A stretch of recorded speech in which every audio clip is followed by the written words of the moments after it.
I will just give you a presentation. You will determine the rest. These are commentaries. I will not want to delve into that. But I'll give you the facts. Comments, make your comments after that. I think I already indicated to you that the practice at the FA is that bonuses are negotiated with players. For the first time in 2006, when we went to Germany, we hadn't had that experience of negotiating bonuses. So bonuses were negotiated during the World Cup. In fact, the first meeting to negotiate bonus was in Edinburgh when we went to play South Korea there.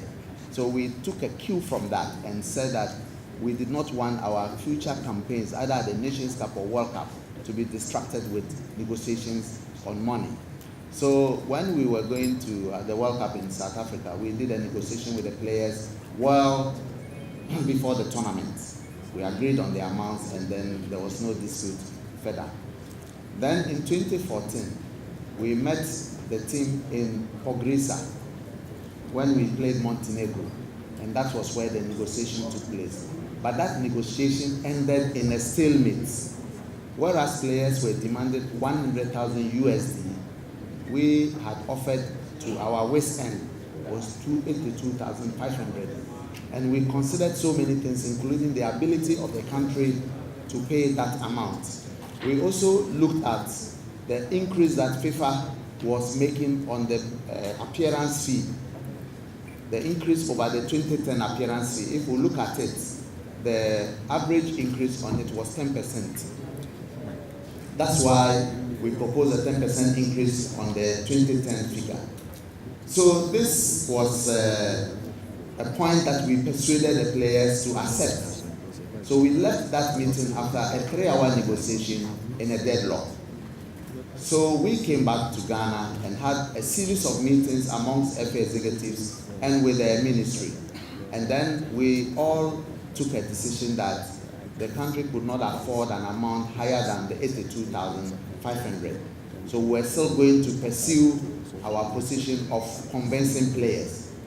When the players reconvened here in May, and we met in Amsterdam, and we told them that we still thought that 82,500 was what was reasonable considering the economic circumstances of our country. They rejected it flat and still insisted on their position. So the stalemate continued even in Amsterdam. We then took the matter up with the minister and recommended that if we could even find money from sponsorship sources, we should look at the possibility of topping up the money for the players. Fortunately, that proposal was accepted and government agreed to pay that amount. The appearance fee is usually an amount paid by FIFA, but it's paid at the end of the World Cup.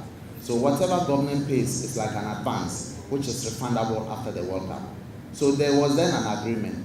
Then the second leg of the reason why the appearance fee was delayed is what I also mentioned in my address. That we discussed that in view of the dangers or risks associated with carrying cash across borders, we should resort to the banking system, either through a bank account payment or on a card, whether a debit or a credit card. We discussed with the players, they seemed to agree.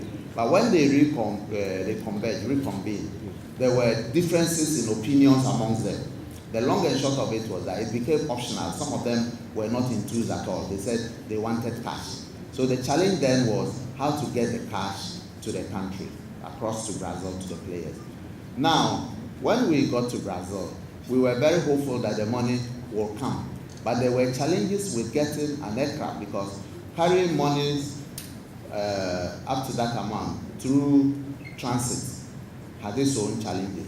So the most reasonable means or mode of transport at the time was that we should get a charter flight that would take it.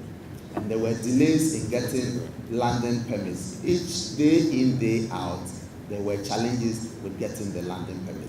And so the money delayed even during the competition. We persuaded the players the money will be paid anyway. Anyway, the money will be paid.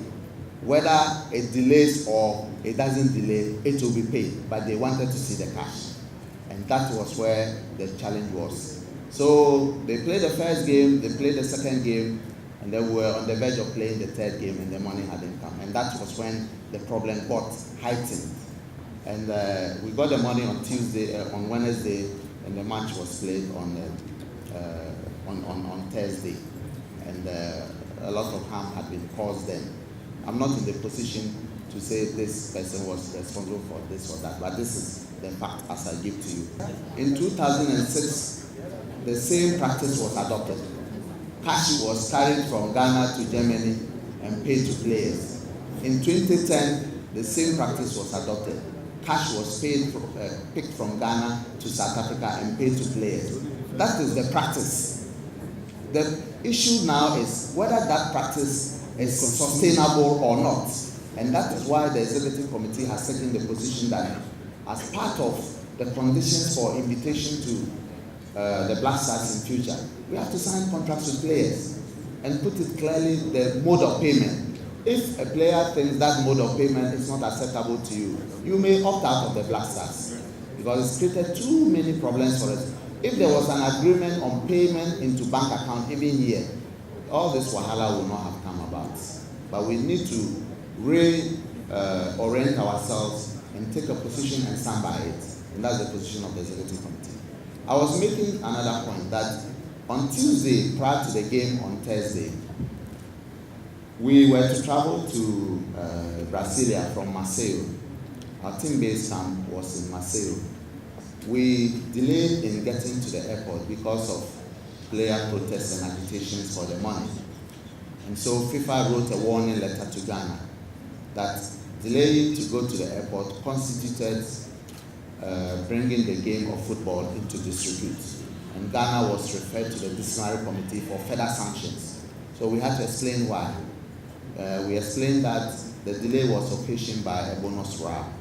And so we made a specific request to FIFA to bail us out because FIFA will usually pay the money in July after the World Cup. We asked them to pay us $2.3 million so we could satisfy our players to enable them to pay. We also told FIFA that the players were demanding cash in Brazil. FIFA said they will not be able to pay cash in Brazil. They will only be able to pay monies into the bank accounts of players, provided we showed documentary evidence of agreements we had reached with the players to pay that amount. The players were not interested in that. They wanted their cash. So it is not true that FIFA offered to bail us out and we declined that offer. We rather approached FIFA and that misconception must also be taken away.